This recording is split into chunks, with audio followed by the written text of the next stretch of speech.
Hi மக்களே, மாலை வணக்கம். நான் கேப்டன். நீண்ட இடைவெளிக்கு பிறகு ஒரு வீடியோவில் சந்திக்கிறேன்.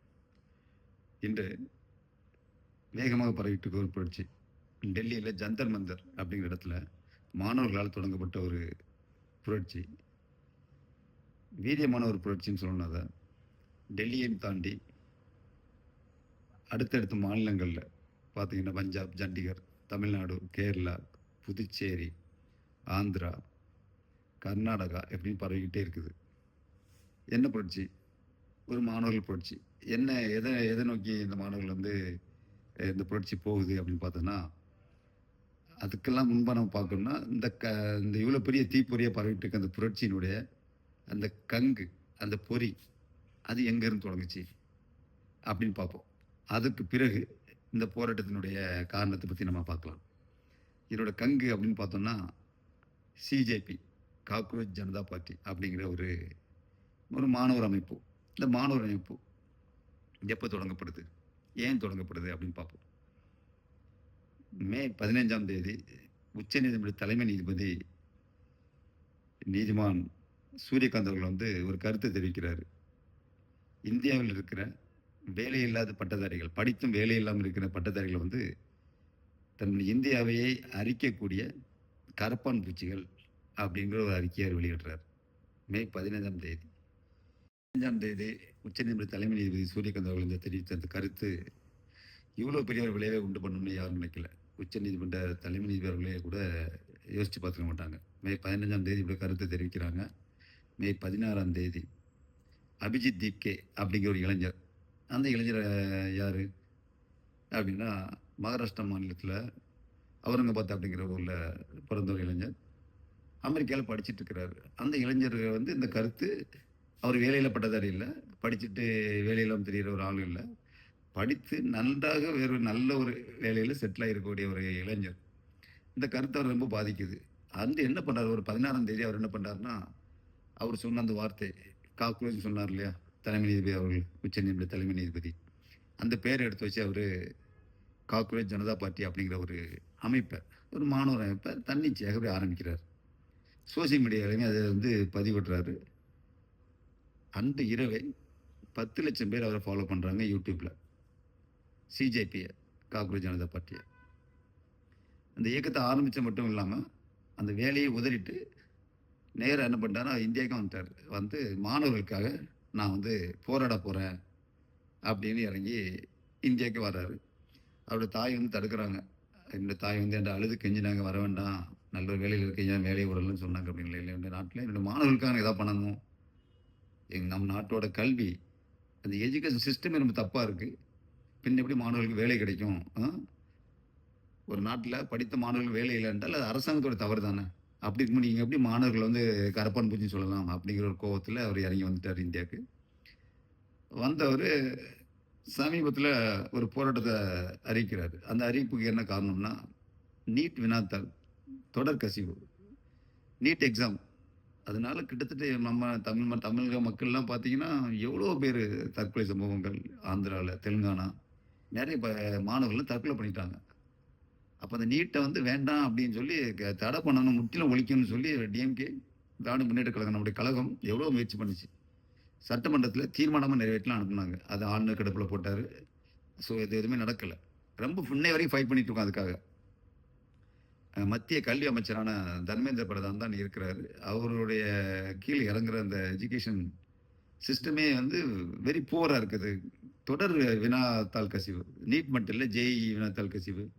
20 லட்சம் ரூபா கொடுத்தெல்லாம் வந்து ஜேஇ கொஸ்டினையும் நம்முடைய நீட் வினாத்தாள்லாம் வாங்கி ஒரு குடும்பத்திலே தொடர்ச்சியாக எழுதி ஜெயிச்சிருக்கிறாங்க. அக்கா தம்பி ஜெயிச்சு 2 படிச்சிருக்காங்க. காலேஜில், கவர்மெண்ட் காலேஜ் சேர்ந்து படித்து 2 வருஷம் கடந்திருக்காங்க.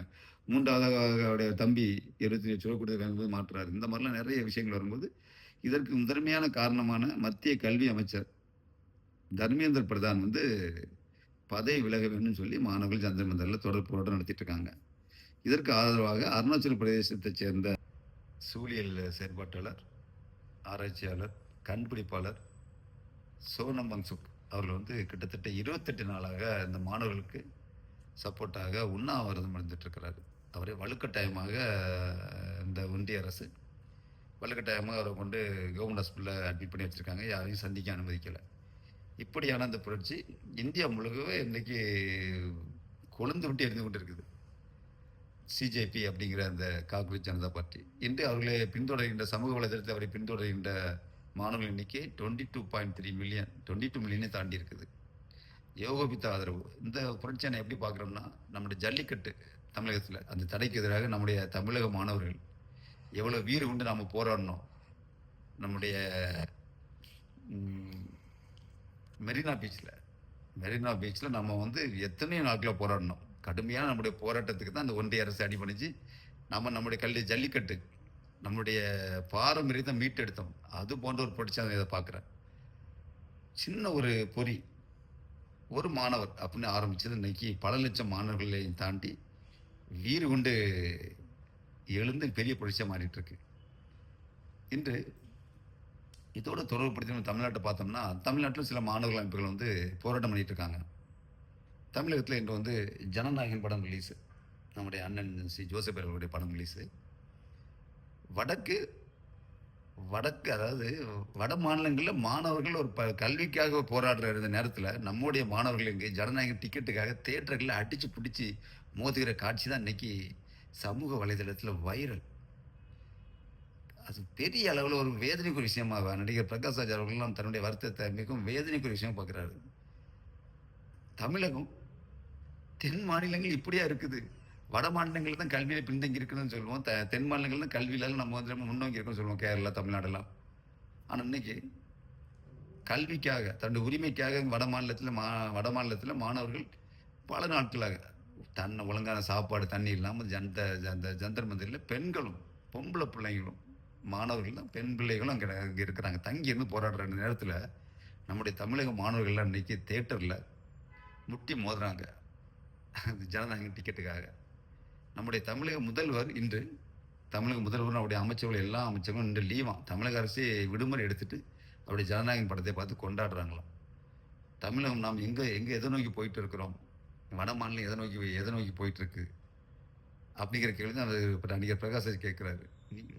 நம்ம சவுத்தா இப்படி இருக்குது, ஆச்சரியமாக இருக்குதுன்னு சொல்லி அவர் நேராக டெல்லி போய் தன்னுடைய ஆதரவை வந்து அந்த மாணவர்களுக்கு தெரிவித்து அதனுடைய ப்ரொட்டஸ்ட்லையும் பங்கேற்றுக்கிட்டாரு. யார் நம்முடைய வில்லன் நடிகரான பிரகாஷ் ராஜ் அவர்கள்.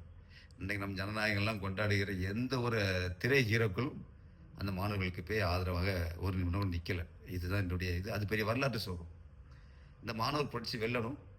நீட் அந்த வந்து முற்றிலுமாக அதை நீட்டே எடுக்கணும் அப்படிங்கிறது தான் மாணவர்களுடைய கோரிக்கை. ரெண்டாவது, மத்திய கல்வி அமைச்சர் வந்து தர்மேந்திர பிரதான் அவர் வந்து பதவி விலகணும். மாணவர்கள் மீது 2 நாள் முன்னாடி பயங்கரமான தடியடி, பெண் பிள்ளைகள் என்னோட பார்க்காம தன்னுடைய மாணவ செல்வங்களெல்லாம் இராணுவத்தை இறக்கி கொடூரமாக தாக்கிட்டாங்க இந்த ஒன்றிய அரசு. அதற்காக நரேந்திர மோடி நம்முடைய பிரதம மந்திரி பிரைம் மினிஸ்டர் நரேந்திர மோடி அவர்கள் வந்து அவங்கள்ட்ட மாணவர்களிடம் மன்னிப்பு கேட்கணும். இதுதான் இவருடைய 3 கோரிக்கை இருக்குது. இந்த 3 கோரிக்கையுமே விரைவில் செயல்பாட்டுக்கு வரும் அப்படின்னு நாங்கள் நம்புகிறோம். இந்த சிஜேபி காக்ரோச் ஜனதா பார்ட்டி நிறுவனர் அபிஜித் தீப்கே அவர்களுக்கு தன்னுடைய வீர வணக்கம். இதுபோல் ஒரு தோழர் ஆரம்பித்த அந்த ஒரு சின்ன துகள், அந்த தீப்பொறி பெரும் தீப்பந்தமாக பெரும் காட்டு தீயா பரவி இருக்குது. அதுக்கு வாழ்த்துக்கள். நாம் நாடு விட்டு நாடு இருந்தாலும் நம்முடைய சப்போர்ட்டும் இந்த புரட்சிக்கு உண்டு. அதுக்கு சப்போர்ட் நானும் அதில் இருக்கிறேன் அப்படிங்கிறதுக்காக தான் ஒரு கருப்பு உடைய இந்த வீடியோவில் இருக்கிறேன். வாழ்த்துக்கள் தோழர். அதில் பங்கெடுத்துக்கிற அனைத்து மாணவர்களுக்கும் மாணவிகளுக்கும் பொதுமக்களுக்கும் என்னுடைய நெஞ்சார்ந்த வாழ்த்துக்கள். இன்று நிறைய பேர் ஜனநாயகங்கள்லாம் படம் எடுத்து பெரிய பெரிய ஹீரோக்கள்லாம் இருக்கிறாங்க. அந்த படம் ரிலீஸ் ஆகிருக்கு. ஆனால் என்னை பொறுத்த வரைக்கும் ஒரு ரியல் ஹீரோ, ஒரு ரியல் ஜனநாயகன் அப்படின்னா அபிஜித் தீப்கே. நீங்கள் தான். Hats off brother.